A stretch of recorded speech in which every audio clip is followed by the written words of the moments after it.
don't think 1 in 10 was speaking English, and under a half of them were white. Ha! How do you like that, Murray? One of your big rules was that everyone had to speak English, and we all know what that implies. Abby yelled a greeting and walked towards me, pushing her way aggressively forwards. She's not a small woman, and her progress was causing quite a disturbance amid all the smiley, happy people. Her expression was locked into contempt as they flashed hurt looks her way. It softened when she hugged me. Hi, comrade darling. Our train's on platform 3. I followed meekly behind as she ploughed onwards. The badges on her ancient jacket were clinking away, one for every cause she'd ever supported or march she'd been on. The rusty pearly queen of the protest nation. Half the station seemed to want to get on our train. Abby forced her way into a carriage, queuing between being a bourgeois concept to her. We found a couple of empty seats with reserved tickets, which she pulled out and threw on the floor. I don't know where this lot all think they're going, she announced in a too loud voice as we settled in. Murray doesn't approve of poor foreign trash. There's no way he's going to let Europe's potheads live in stoner bliss on his liar's paradise planet. They all get bounced right off his hole for middle-class worms. His restrictions are self-perpetuating, I said. He doesn't actually have lists of all the people he doesn't like. And even if he did, there's no way of checking everyone who gets through. It's pure psychology. Tell Tory tax dodgers that no big pad pinkos will be allowed, and they'll flock there in their hundreds, while the rest of us see who is actually going, and we steer the hell clear. Who wants to live in their world? Ha! I bet the security services told him our names in return for a nice retirement cottage on the other side. You can't argue with Abby when she's in this mood, which admittedly is most of the time. She pulled the large hip flask out of her jacket and took a slug. Want some? I looked at the battered old flask, ready to refuse. Then I remembered I didn't have the kids tonight. I wasn't stupid enough to take a slug as big as Abby's, thankfully. Jesus, what the hell is that? Proper Russian vodka, comrade, she smiled, and took another. Nathan went through last week, she said sourly. Nathan? Your brother Nathan? Only by DNA, and I'm not even certain of that after this. Little prick. He took Mary and the kids with him. Why? Why do any of them go? The economy, sticking with their fellow traitors, blackouts, global warming, pay cuts, taxing the poor, NHS collapsing, in other words, the real world that everyone actually has to live in and try to make work. That's what he's running away from. He thinks he's going to be living in some kind of tropical tax haven with fairies doing all the hard work, the dumb shit. I'm sorry, what did your mum say? She must be devastated. Abby growled and took another slug. She says she's glad he's gone, that he and the grandkids deserve a fresh start somewhere nice. Can you believe that? Selfish cow. She's gone senile, if you ask me. And who's going to be looking after her, hey? Did Nathan ever think of that? Oh no, he just sold out, took off and expected me to pick up the pieces, just like everyone else left behind. I know. Steve's school is talking about classes of 60 for next term. The remaining governors have been having emergency meetings all summer, so I know how many staff we have left. I hesitated. It surprised me. I thought they were more dedicated than that. They would be if they were paid properly. The principal has to recruit another 15 teachers before term starts, or they won't be able to open at all. 15? He wouldn't have managed that many in a normal year. He said he's quite confident. There's all sorts of new placement agencies starting up to source overseas professionals for the UK. A lot of people are coming in to fill gaps. Life's going to go on pretty much the same as before once the exodus is over. That last was a straight quote from Gordon Brown last week. Damn, I so much want to believe it. Great, Abby grunted. Just what we're fighting for. Our train started to pull out of the station. The backpackers were squashed down the length of the aisle. Nobody could move anywhere. There was a big cheer when the PA announced the stop at Bishop's Stortford. Abby took another swing and muttered, "Wankers." "Don't worry," I said. "If we ever get our own wormhole to a new world, we wouldn't let any of this lot through." "What's the whole fucking point, isn't it?" Abby snarled. Her anger was directed at me now, which was kind of scary. She gulped back another mouthful of vodka. "We wouldn't want to have a new world even if we could open a wormhole. It's a stupid waste of talent and wealth that could be used to help people here and now, and have to solve the problems we've got on this world first, starting with the biggest problem there is, that traitor Murray and his rat hole. Colonisation is imperialism, and that bastard knows it. We've got to teach people to have social responsibility instead." She jabbed an unsteady finger at a badge on her lapel. It was one showing an Icelandic whaler being broken in two by a Soviet-style hammer, but above it was a shiny New Republic Responsibility Movement badge. That's what today is all about. Murray isn't building him and his kind of new world. What he's doing is ruining ours. You can't just do that, just open a doorway to somewhere else because you feel like it. It's fucking outrageous. When did we ever get to make that democratic decision, eh? You never consulted, never warned us. He's got to be stopped. "You can't stop people leaving," I said. "That's Stalinists. What we're not ready for is this panic exodus that the wormhole has made possible." Emigration to North America in the 19th century was slow. It lasted for decades. There was time to adapt. This is too fast. 2 years, that's all he's giving us. No wonder the country can't cope with the loss as it happens. But it'll settle down in the long term. "We can't stop them," Abby said forcefully. "There's enough people taking part in the movement today to block the roads and turn back all those middle-class tax-avoiding scum." Murray didn't think it through. Half of the police have pissed off through this rat hole. Who is going to protect the responsibility deniers now? People power is going to come back with a vengeance today. This is when the working class finds its voice again, and it's going to say, "No more." You see. N. Local authority executives. O. All Quango members. P. Stockbrokers. Q. Weapons designers and manufacturers.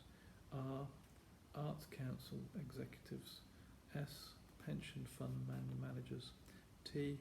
Cast and production staff of all TV soaps. U. All sex crime offenders. V. Child behavioural experts. W. Call centre owners and managers. Colin. As ever, the M11 was horrendous, a solid queue of bad-tempered traffic. It took us nearly 2 hours to creep from the M25 to Stansted Junction. Actually, not as ever. I was smiling most of the way. It didn't bother me anymore. I just kept thinking this was the last time I ever had to drive down one of the country's abysmal, pothole-clogged, anachronistic 1960s roads. Never again was I going to come home ranting about why we can't have autobahns or 8-lane freeways like they've got in America. From now on, my moaning was going to be reserved for 16-legged alien dinosaurs tramping over the vegetable garden. The estate car in front had a bumper sticker with a cartoon of angry Gordon Brown using a phone to hammer on the side of the wormhole. Tax for the memory was printed underneath. We'd been seeing more and more pro-Exodus stickers as we crawled our way north. I reckon that all the vehicles sharing the off-road with us were heading to New Suffolk. After all those months of furtive preparation, it was kind of comforting finally being amongst your own kind. "It's the wormhole, isn't it?" Steve asked cautiously. "That's where we're going." "Yeah," I said, "we're going to take a look at what's there." "Are we going through?" Olivia asked, all wide eyes and nervous enthusiasm. "I think so, don't you? We've come all this way. It'll be fun." I saw the sign for Assembly Park F2 and started indicating. "But they're bad people on the other side," Steve said. "Mum said they're all Tory traitors." "Has she been there herself?" "No way. Then she doesn't really know what it's like on the other side, does she?" The kids looked at each other. suppose not, Steve said. Just because you don't agree with someone doesn't make them bad. We'll take a look round for ourselves and find out what's true and what's not. That's fair, isn't it? When are we coming back? Steve asked. Don't know. That depends how nice it is on the new planet. We might want to stay a while. Zoe was giving me a disapproving look. I shrugged at her. She didn't understand. You've got to acclimatise kids slowly to anything this big and new. Is Mummy coming? Olivia asked. If she wants to. She can come with us. Of course she can, I said. Zoe let out a little hiss of exasperation. Will I have to go to school? Steve asked. Everybody goes to school no matter what planet they're on, Zoe said. Bummer. Not nice, Zoe squeaked happily. I found the entrance to Park F2 and pulled in off the road. It was a broad open field hired out to newsuffolklife.co by the farmer. Hundreds of vehicles had spent all summer driving over it, reducing the grass to shredded wisps of straw pressed down into the dry, iron-hard soil. Today, 20-odd lorries were parked up at the far end, including 3 refrigerated containers and a couple of fuel tankers. Over 70 cars, people carriers, transit vans and 4x4s were clustered around the lorries. Most of them contained families, with kids and parents outstretching their legs before the final haul. The fields on either side replicated similar screens. In fact, all the countryside around the wormhole was the same. It made me feel a lot more confident. I drew up beside a marshal who was standing just inside the gate and showed him our card. He looked at it and grinned as he ticked off on his clipboard. You're the doc, huh? That's me. Fine. There's about a dozen more cars to come and we're all set. I'm Barry, your community convoy liaison, so I'll be travelling with you all the way to your new home. Any problems, come and see me. Sure. You want to check over the medical equipment you'll be taking? Make sure it's all there. Your new neighbours have been going through the rest of the stuff. I drove over to the other cars and we all climbed out. Several men were up in the lorries, looking round the crates and pallets that were inside. Given how much we'd spent between us, I was glad to see how thorough they were being checking off on the inventory. In theory, the equipment and supplies on the lorries were enough to turn us into a self-sufficient community over the next year. This shouldn't take long, I told Zoe. We need to be certain. In the land of new arrivals, the owner of the machine tool is king. We'll go meet people, she said. I met a few of them myself as I tracked down the 5 crates of medical supplies and equipment. They seemed all right, decent types, a little over-eager in their greetings, as I supposed I was, but then we were going to spend an awful long time together, the rest of our lives, if everything went smoothly. Half an hour later, the last members of the group had arrived. We were satisfied everything we'd brought through. newsuffolklife.co was with us, and the marshals were getting the convoy organised for the last segment on Earth. Put like that, it sounded final and invigorating at the same time. Where's the wormhole? Steve asked plaintively as we got back to the BMW. I want to see it. 2 miles to go, Zoe said. That's all now. The lorries were first out of the assembly park and into one of the new tarmac roads that led to the wormhole, with the rest of us following. There was a wide path on the left of the road. Backpackers marched along it, about 10 abreast, a constant file of them. I couldn't see the end of the line in either direction. They all had the same eager smile on their faces as they strode ever closer to the wormhole.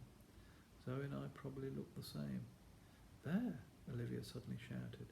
She was pointing at the trees on the other side of the backpackers. For a moment I was confused. It was as if dawn's sun was shining through the trunks. Then we cleared the end of the little wood and we could see the wormhole directly.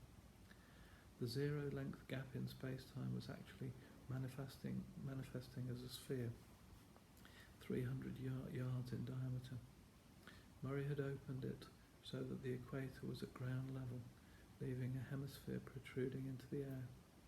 There was nothing solid, it was simply the place one planet ended and another began. You crossed the boundary, and New Suffolk stretched out in front of you. That was the notorious eye twister, which made a lot of people shiver and even flinch away. As you drew near the threshold, you could see an alien landscape dead ahead of you, inside the hemisphere, yet it opened outwards, delivering a panoramic view. When you went through, you emerged on the outside of the corresponding hemisphere. There was no inside. It was early morning on New Suffolk, where its ginger-tinted sun was rising, sending a rouge glow across the gap to light up the English countryside. We were half a mile away now. The kids were completely silent, entranced by the alien sunlight. Zoe and I flashed a quick triumphant smile at each other. The road curved round to line up on the wormhole running through a small cutting. Police lined the top of each bank dressed in full riot gear. They were swaying back and forwards as they struggled to hold the crowd of protesters away from the road. I could see banners and placards waving about. The chanting and shouting reached us over the sound of the convoy's engines. Things were flying through the air over the top of the police to rain down on the road. I saw several bottles smash apart on the tarmac. Backpackers were bent double as they scurried along, holding their hands over their heads to ward off the barrage from above. Something thudded into the BMW's roof. Both kids yelped. I saw a stone skittering off the side. It didn't matter now. The first of our convoy lorries had reached the wormhole.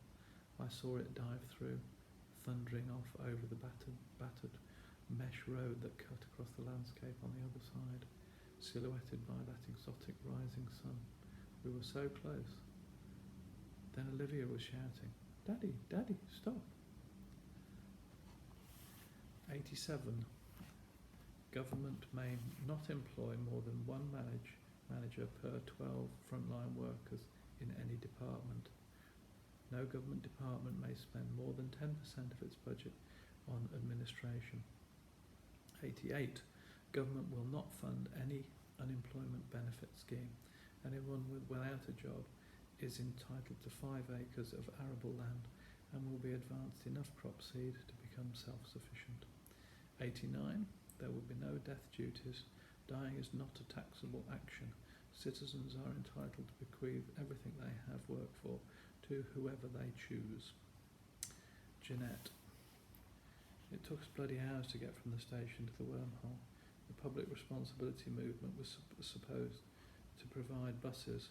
I only ever saw 2 of them, and they took forever to drive around the jammed up circuit between the station and the rally site.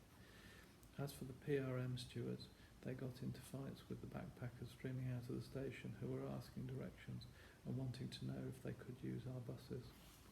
The police were separating the 2 factions as best they could, but the station car park was a perpetual near riot. Abby used the waiting time to stock up at an off licence. By the time we got on the bus, she was completely pissed, and she's not a quiet drunk. As we inched our way across the motorway flyover, I could look down on the solid lines of motionless vehicles, clotting all the lanes below. There were hundreds of them, thousands, all of them waiting their turn to drive up off the road, each one full of people who wanted to go through the wormhole. So many. Actually seeing how many people wanted to leave was quite a shock. The news says it's like this every day. How can that many people be stupid enough to swallow Murray's promises? I know the country isn't perfect, but at least we're trying to make it progressive, somewhere we're not ashamed to have our kids grow up in. The bus finally made it to the rally area. A huge Airbus A380 flew low overhead as we climbed out, coming into land at Stansted just a few miles to the north. I had to press my hands over my ears, the engine noise was so loud. I didn't recognise the airline logo, but it was no doubt bringing another batch of eager refugees from abroad who wanted to join the exodus. I tracked it across the sky, and there right ahead of me was the wormhole. It was like some gold chrome bubble squatting on the horizon. I squinted into the brilliant rosy light it was radiating. I didn't realise it was that big, I muttered. The damn thing was intimidating this close-up. Let's get to it, Abby slurred and marched off towards the sprawling crush of protesters ahead of us. Now I remember why I'd stopped going to protests. All that romance about bonding with the crowd, sharing a purpose with your fellow travellers. The singing, the camaraderie, the communal contentment. It's all bollocks. I got battered about like some cheap football. Everybody wanted to score points by shoving into me. The shouting was loud in my ear. It never stopped. I got clobbered by placards several times as their carriers dropped them for a rest. Then we got real near to the police line and a beer can landed on my shoulder. I jumped at the shock. Fortunately it was empty, but I could see bottles flying overhead, which made me very nervous. "Let me through, you arseholes," Abby thundered at the police using her best "I'm in charge here" voice. The nearest constable gave her a confused look. Then she was banging on his riot shield in fury. "I have a right to get past you. You can't stop me, you fascist bastard. This is still a free country. Why don't you piss off and go and bugger your chief constable? Let me through." All the while she was pushing up against his shield. I was pressed up behind her. Our helpful comrades behind me were making a real effort to add their strength to the shove. I shouted out in pain from the crushing force, but no one heard or took any notice. Something had to give. For once it was the police line. I was suddenly lurching forward to land on top of Abby, who had come to rest on top of the policeman.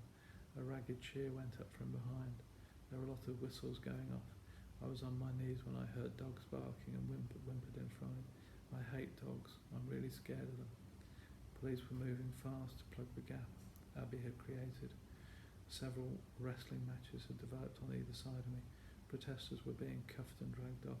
Clothes got ripped. Those horrible telescoping batons were striking people who weren't even threatening. I saw blood. Someone tugged the neck of my blouse, lugging me to my feet. I was crying and shaking. My knee was red hot. I could barely stand on it. A police helmet was thrust into my face. "You're all right," a muffled voice demanded from behind the misted visor. I just wailed at him. It was pathetic. But I was so miserable and panicky I didn't care. "Sit there, wait." I was pushed onto the top of the fresh earth bank. 10 feet below me, backpackers were cowering as they scrambled along the path towards the shining wormhole. They all looked at me in fright, as if I was some kind of demon. That's not right at all. I'm one of the good guys. The vehicles heading for the wormhole were swishing past, their drivers grim as they gripped the steering wheel. I saw a big navy blue 4x4 towing a horse box. The driver was peering forward intently. Visual recognition kicked in. "Get your fucking hands off me, you dickhead. This is assault, you know. I'll have you in court, oh shit, go. There's cuffs off right now. They're too tight, deliberately torturing me. Help me, help me." Abby was yelling behind me. "It's Colin," I whispered. "Abby, that's Colin." My voice was rising. "What? Colin?" I pointed frantically. There was Olivia sitting in the back seat, face pressed against the glass to look at all the mad people thronging above the bank. Seeing me, we both gaped at each other. "He's taking them. Oh God, he's taking them through the wormhole." Abby gave her arresting officer an almighty shove, her weight pushing him off balance. "Get them," she screamed at me. "Move!" 3 furious policemen made a grab for her. A truncheon was raised. Her shoulder slammed into me. I tumbled down the bank, arms wimbling wildly for balance. My knee was agony. I crashed into a backpacker and fell onto the tarmac barely a yard from a transit van which swerved violently. "Grab them back," Abby cried. "They're yours. It's your right." She vanished beneath her private scrum of police. The vehicles along the road were all braking. I looked up. Everybody was stuck behind Colin's BMW, which had stopped. The driver's window slid down smoothly, and he stuck his head out. We just gazed at each other. A whole flood of emotions washed over his face, mainly anger, but I could see regret there as well. "Come on," he said. The rear door opened. I looked at the open door. I got to my feet. I looked back up the bank, at the violent melee of protesters and police. I looked back at the BMW. The wormhole was waiting beyond it. Cars were blowing their horns in exasperation, people shouting at me to get a move on. I started walking towards the BMW with its open door. I know it's just plain wrong. Morally, ideologically, I truly believe that. What else can I do? That's it. End of the first of the short stories. Hopefully one a month for the next couple of months, and then we'll all be back to normal. Bye.